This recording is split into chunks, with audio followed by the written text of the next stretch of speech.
सरोवर को लेकर के लोगों की काफ़ी अपेक्षाएं हैं, उसकी साफ सफाई को, सीवरेज का पानी अंदर ना आए। तो 5 साल का आपका जो कार्यकाल है उसमें आप अपना आकलन किस प्रकार से करते हैं उस कार्यकाल का? तो क्या आपके पास में कोई यूथ को लेकर के कोई विजन है आपकी सरकार जब आए? तो लेकिन किसानों के विकास के लिए, किसानों को उत्थान के लिए, किसानों के कल्याण के लिए अभी हमारी सरकारों को बहुत काम करने की आवश्यकता है। ऐसी कंपनियों से सांठगांठ करके उन कंपनियों को टेंडर दे दिया जो कि किसानों को पर्याप्त मात्रा के अंदर उनका मुआवजा नहीं दे पा रहे हैं, तो इसमें सीधा सीधा सरकार का ही दोष है।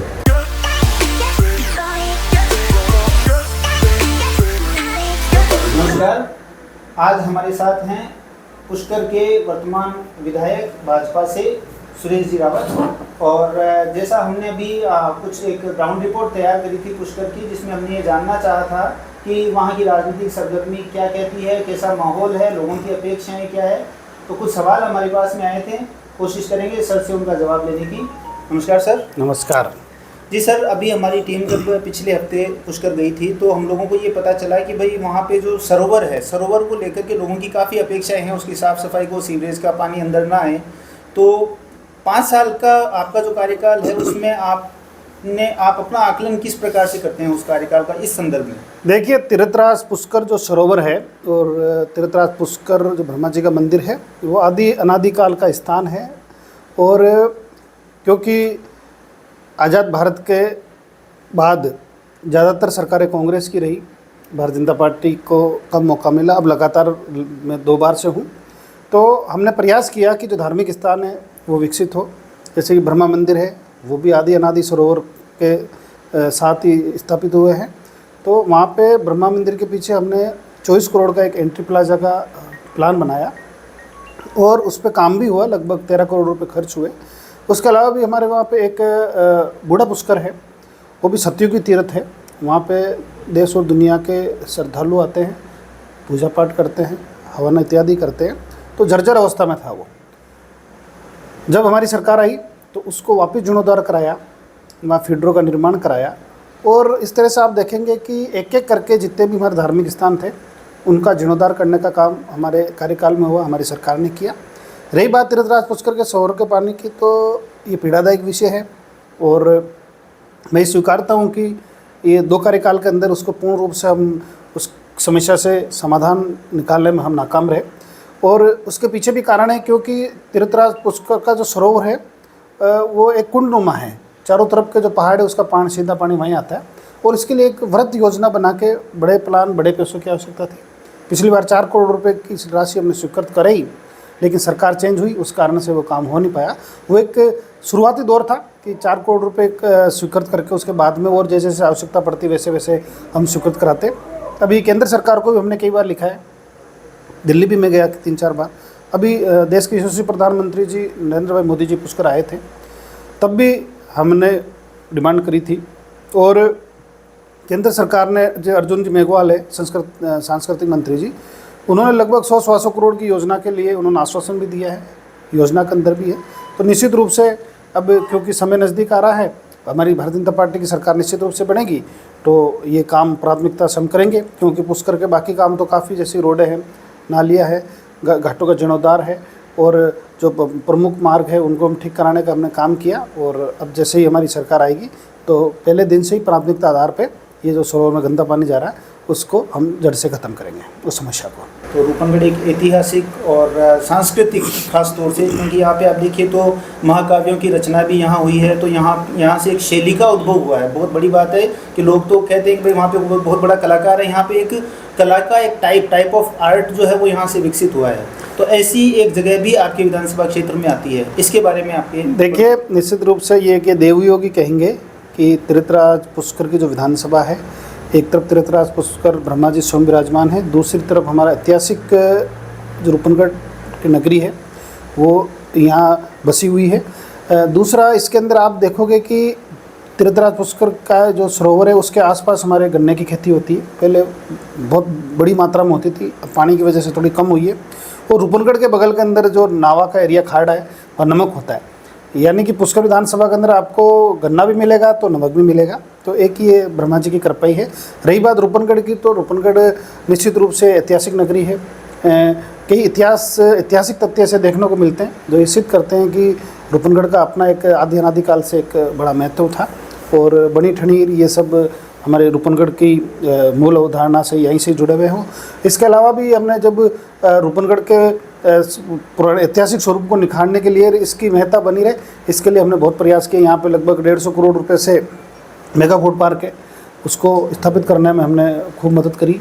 आज हज़ारों की संख्या के अंदर लोगों को रोज़गार मिल रहा है। यहाँ पे उद्योग भी, मार्बल ग्रेनाइट उद्योग भी फलीभूत हो रहा है। यहाँ पे हैंडीक्राफ्ट उद्योग भी काफ़ी फलीभूत हो रहा है, जिससे हज़ारों लोगों को रोज़गार मिल रहा है। इसके अलावा भी क्योंकि मैं विधायक के नाते भी मेरी जिम्मेवारी थी कि भाई यहाँ कुछ अच्छा काम किया जाए, तो हमारे जो रूपनगढ़ है वहाँ पे सीसीटीवी कैमरे, क्योंकि आए दिन यहाँ वारदातें होती थी, तो 10 लाख रुपए की लागत से मैंने वो सीसीटीवी कैमरे लगाए। इसके अलावा भी मुख्य मार्ग की जो रोड थी ख़राब थी, दुकानदार बहुत परेशान होते थे, धूल मिट्टी उड़ती थी, तो वो भी पीडब्ल्यूडी से लाखों रुपए लगा के उसको हमने ठीक कराया। रूपनगढ़ के चारों तरफ जितने भी ढाणियाँ हैं उनको हमने रोडों से जोड़ा। पानी से वंचित थी विशलपुर की कुछ ढाणियाँ रूपनगढ़ की, उनको भी हमने जोड़ा। तो इस तरह से हमने प्रयास किया कि रूपनगढ़ को अच्छी तरह से हम इसको विकसित कर सकें और यहाँ पे मूलभूत सुविधाएँ और विकसित होगी तो व्यापारी आएंगे, लोगों को रोज़गार मिलेगा। सर, रोज़गार की आपने बात करी।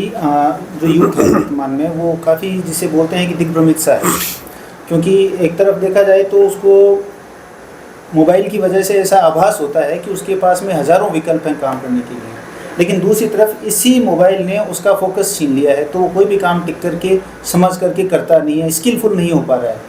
और बेरोज़गारी की एक बड़ी समस्या का कारण ये भी बनता जा रहा है। तो क्या आपके पास में कोई यूथ को लेकर के कोई विज़न है आपकी सरकार जब आए?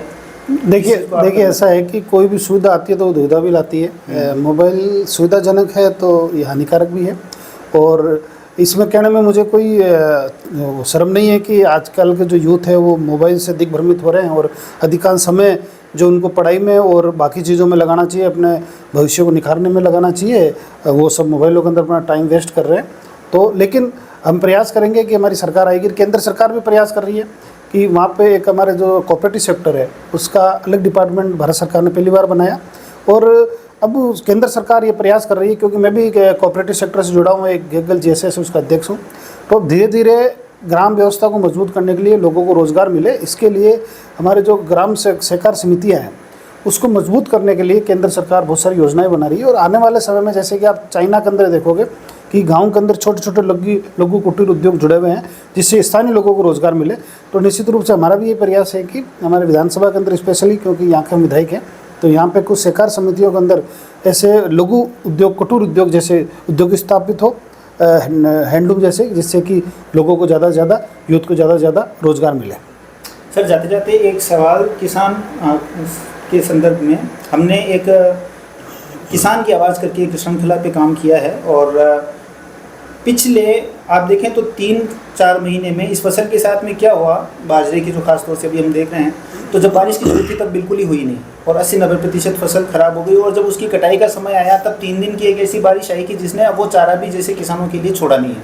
ऐसा कई जगह पे हुआ है, और जो हमारा आकलन है हो सकता है कि गलत हो, लेकिन जितना हम लोग खेतों में गए, किसानों से बातचीत करी, तो उनको ज़्यादा जानकारी नहीं है कि गवर्नमेंट की सुविधाएं क्या है। उनको ये पता नहीं है कि बीमा और मुआवजे में अंतर क्या है। उनको जैसे गवर्नमेंट की स्कीम्स आती है सब्सिडी की, जैसे अभी मान लो फार्म पॉन्ड की आ रखी है या तारबंदी की आ रही है, तो उनके बारे में भी उनको ज़्यादा जानकारी है नहीं। तो ऐसा नहीं कह सकते हैं कि सरकारों की योजना किसानों के लिए नहीं है, लेकिन वो जो फ़ायदा उन तक पहुँचना चाहिए, वो फ़ायदा उनकी जानकारी के अभाव और जागरूकता की कमी की वजह से नहीं पहुँच पा रहा है। तो आप इसको किस प्रकार से एड्रेस करते हैं? देखिए, आपने ठीक कहा, अगर इस दुनिया में सबसे ज़्यादा कोई दुखी है तो वो किसान है, क्योंकि उसको शाम को चैन की नींद सोने जैसा कोई भी श्योरिटी नहीं है। क्योंकि जब फसल बोने की बारी आती है तो कभी बरसात नहीं आती है, अकाल पड़ जाता है, कभी फसल बो भी देते हैं, टाइम पे बरसात आ जाती है तो अत्यधिक बरसात आ जाती है। तो किसान हमेशा दुखी रहा है, और सरकारों ने किसानों की सहायता के लिए बहुत सारी योजनाएं भी चलाई, लेकिन नीचे तक योजनाओं की जानकारी के अभाव के अंदर उनको लाभ नहीं मिल पाता। अभी राजस्थान की बात करें तो राजस्थान के अंदर अभी ओलावृष्टि हुई, अतिवृष्टि हुई, उससे लाखों हेक्टर फसल बर्बाद हो गई। लोगों ने अपना फसल का बीमा भी कराया, लेकिन सरकार ने मिलीभगत करके भ्रष्टाचार को बढ़ावा देके ऐसी कंपनियों से सांठ-गांठ करके उन कंपनियों को टेंडर दे दिया जो कि किसानों को पर्याप्त मात्रा के अंदर उनका मुआवजा नहीं दे पा रहे हैं। तो इसमें सीधा-सीधा सरकार का ही दोष है, जिस कारण से लोगों को फ़ायदा नहीं मिल पा रहा। और किसानों का जब समर्थन मूल्य की बात करते हैं तो समर्थन मूल्य आंकड़ों में दिखाने के लिए तो वो बड़े-बड़े चढ़ा के बताते हैं, लेकिन धरातल के अंदर उनको उचित नहीं मिल पाता। अभी जब कांग्रेस सरकार 2018 के अंदर चुनाव के अंदर गई थी, उन्होंने घोषणा पत्र में लिखा था कि हम किसानों का कर्जा माफ़ करेंगे। उन्होंने आज तक पूर्ण कर्जा माफ़ जो करना चाहिए था वो नहीं करा, सिर्फ दिखाने के लिए कर दिया। और सरकार की जो योजनाएं है जैसे कि फार्म पॉइंट वगैरह है और भी बहुत सारी योजनाएं हैं, तो निश्चित रूप से इसका लाभ तभी मिलेगा जब नीचे लोगों में इसका जन जागरण होगा और ज़्यादा से ज़्यादा इसका प्रचार प्रसार करें। क्योंकि आप बहुत सारी जगह देखेंगे कि जल संचय जो बरसात का पानी है वो फार्म पॉइंट के माध्यम से बूंद बूंद सिंचाई, अगर हम उनको रक्षित करके अगर उसको सही तरीके से काम में लेवे तो किसानों को फ़ायदा मिलेगा। आज इजराइल की आप स्टडी करोगे तो दुनिया के अंदर सर्वाधिक पैदावार वाला देश है इजराइल। उसके अंदर वहाँ ज़्यादा बरसात नहीं आती, वहाँ पानी की शॉर्टेज है, लेकिन उन्होंने ये बूंद बूंद तकनीक का इस्तेमाल करके, क्योंकि पुष्कर के अंदर भी काफ़ी लोग इसका कर रहे हैं, लेकिन इसका व्यापक प्रचार प्रसार होना चाहिए, व्यापक किसानों को इसका लाभ मिलना चाहिए और कम पानी के अंदर भी ज़्यादा से ज़्यादा हम खेती कर सकते हैं अगर इस तकनीक का उपयोग करें तो। लेकिन किसानों के विकास के लिए, किसानों को उत्थान के लिए, किसानों के कल्याण के लिए अभी हमारी सरकारों को बहुत काम करने की आवश्यकता है। और हमारी जो देश की अत्यधिक आबादी है वो किसान वर्ग से ही आती है और हमारा देश अगर मजबूत तभी होगा जब हमारा किसान सशक्त होगा। और उसके लिए ईमानदारी से उनको किसान जो खेती है उस संबंधी शिक्षा अधिक से अधिक दे, उनको जानकर जागरूकता अधिक से अधिक लाने की आवश्यकता है। सर बहुत बहुत धन्यवाद समय देने के लिए। धन्यवाद। तो आगाज की आवाज़ की टीम अभी आपसे विदा ले रही है। मिलेंगे फिर किसी नए एपिसोड में, फिर किसी नई शख्सियत के साथ। धन्यवाद।